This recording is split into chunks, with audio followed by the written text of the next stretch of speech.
High court ತೀರ್ಪಿಗೆ CM Siddaramaiah ಅವರು ಸಂತಸವನ್ನ ವ್ಯಕ್ತಪಡಿಸಿದ್ದಾರೆ. ಬಜೆಟ್ ಸಭೆಗೂ ಮುಂಚೆ ತೀರ್ಪು ಏನಾಗುತ್ತೋ ಅನ್ನುವಂತಹ ಒಂದು ಟೆನ್ಷನ್ ಅವರ ಮುಖಚೇಹರೆಯಲ್ಲಿ ಇತ್ತಂತೆ. ಬಟ್ ಬಹಳಷ್ಟು ನಿರಾಳತೆಯನ್ನ ಇವತ್ತಿನ ತೀರ್ಪು ತಂದು ಕೊಡ್ತಾ ಇದೆ. ಸಿಬಿಐ ತನಿಖಾ ತೂಗುಗತ್ತಿಯಿಂದ ತಪ್ಪಿಸಿಕೊಂಡಂತಹ ಸಿಎಂ ಸಿದ್ದರಾಮಯ್ಯ ಅವರು ಬಹಳಷ್ಟು ನಿರಾಳತೆಯನ್ನು ವ್ಯಕ್ತಪಡಿಸ್ತಾ ಇದ್ದಾರೆ. ವಿಪರೀತವಾಗಿ ಮುಜುಗರಕ್ಕೆ ಒಳಗಾಗಿದ್ರು ಈ ಪ್ರಕರಣ ಬೆಳಕಿಗೆ ಬಂದಾಗ್ಲಿಂದ ಮತ್ತು ರಾಜಕೀಯವಾಗಿ ಮುನ್ನಡೆಗಳು ಸಿಗ್ತಾ ಇತ್ತು. ಬಟ್ ಲೀಗಲಿ ಮುನ್ನಡೆ ಸಿಕ್ಕಿರಲಿಲ್ಲ ಅವ್ರಿಗೆ. ಇಲ್ಲಿ ತನಕ ಅವ್ರು ಹಾಕ್ತಂತಹ ತಕರಾರು ಅರ್ಜಿ ಯಾವುದಕ್ಕೂ ಮಾನ್ಯತೆ ಇರಲಿಲ್ಲ. ಬಟ್ ಈಗ ಲೀಗಲಿ ಕೂಡ ಮುನ್ನಡೆ ಸಿಕ್ಕಿರೋದ್ರಿಂದ ಹೊಸ ಹುಮ್ಮಸ್ಸು, ಹೊಸ ಹುರುಪು, ಬಜೆಟ್ ತಯಾರಿಕೆ ವಿಚಾರದಲ್ಲಿ ಇನ್ನಷ್ಟು ಅವರು ತಮ್ಮನ್ನು ತಾವು ತೊಡಗಿಸಿಕೊಳ್ಳೋದಕ್ಕೆ ಪ್ರಾಬಬ್ಲಿ ಈ ತೀರ್ಪು ಆಸರೆ ಆದಂತೆ ಕಾಣಿಸ್ತಾ ಇದೆ. ಹೀಗಾಗಿ ಸಹಜವಾಗಿ ರಿಲ್ಯಾಕ್ಸ್ ಮೋಡ್ನಲ್ಲಿ ಸದ್ಯಕ್ಕೆ ಸಿಎಂ ಸಿದ್ದರಾಮಯ್ಯ ಅವರು ಕಾಣಿಸ್ತಾ ಇದ್ದಾರೆ. ಒಂದು ವೇಳೆ ಹೈಪೋಥೆಟಿಕಲಿ ಸ್ಪೀಕಿಂಗ್ ಸಿಬಿಐಗೆ ಹೋಗಿದ್ರೆ ಪರಿಸ್ಥಿತಿ ಬಹಳಷ್ಟು ವ್ಯತಿರಿಕ್ತವಾಗಿ ಹೋಗ್ತಾ ಇತ್ತು.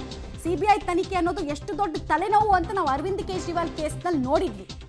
ಸೊ ಆ ಥರದ್ದೇನಾದರೂ ಆಗ್ಬಿಡುತ್ತೆ ಅನ್ನೋ ಕುತೂಹಲ ಆಯಿತು. ಬಟ್ ಅದೆಲ್ಲದಕ್ಕೂ ಕೂಡ ಫುಲ್ ಸ್ಟಾಪ್ ಇದೆ. ಇವತ್ತಿನ ನ್ಯಾಯಮೂರ್ತಿ ನಾಗಪ್ರಸನ್ನ ಪೀಠದಿಂದ ಹೊರಬಂದಂತಹ ವರ್ಡಿಕ್ಟ್ ಸಿಎಂ ಸಿದ್ದರಾಮಯ್ಯ ಪಾಲಿಗೆ ಸಂಜೀವಿನಿ ಆಗಿದೆ ಮತ್ತು ಆಂತರಿಕ ಸಂಘರ್ಷಕ್ಕೆ ಒಂದು ಹಂತದ ಬ್ರೇಕ್ ಕೂಡ ಈ ವಿಚಾರ ಹಾಕ್ತಾ ಇದೆ. ಆಂತರಿಕವಾಗಿ ಭಿನ್ನ ಧ್ವನಿಗಳು ಹೇಳ್ತಾ ಇತ್ತು. ಪೊಲಿಟಿಕಲಿ ಪಕ್ಷದ ಹೊರಗಿನ ಹೋರಾಟ ಬೇರೆ, ಪಕ್ಷದ ಒಳಗಿದ್ದಂತಹ ಧ್ವನಿಗಳನ್ನು ಅಡಗಿಸೋದಕ್ಕೆ ಇವತ್ತಿನ ತೀರ್ಪು ಬಹಳಷ್ಟು ನಿರ್ಣಾಯಕವಾಗಿತ್ತು.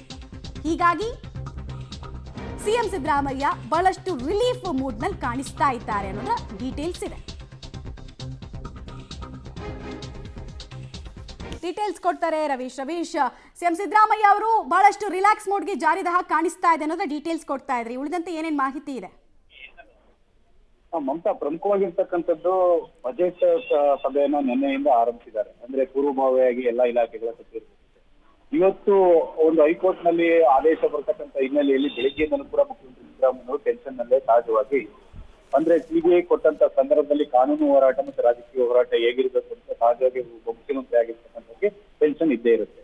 ಹಾಗಾಗಿ ಅವರ ಕಾನೂನು ಸಲಹೆಗಾರ ಪೊನ್ನಣ್ಣ ಸೇರಿದಂತೆ ಕೆಲ ಆಪ್ತರು ಕೂಡ ಸಿಎಂ ಸಿದ್ದರಾಮಯ್ಯ ಅವರನ್ನ ಭೇಟಿಯಾಗಿದ್ರು. ಮತ್ತೆ ಆ ಆದೇಶ ಹೊರಬಿದ್ದ ನಂತರ ಸಿಎಂ ಸಿದ್ದರಾಮಯ್ಯನವರು ಸ್ವಲ್ಪ ಮಟ್ಟಿನ ಸಂತಸವನ್ನು ಕೂಡ ವ್ಯಕ್ತಪಡಿಸಿರುವುದು ಹೇಳಲಾಗ್ತಾ ಇದೆ.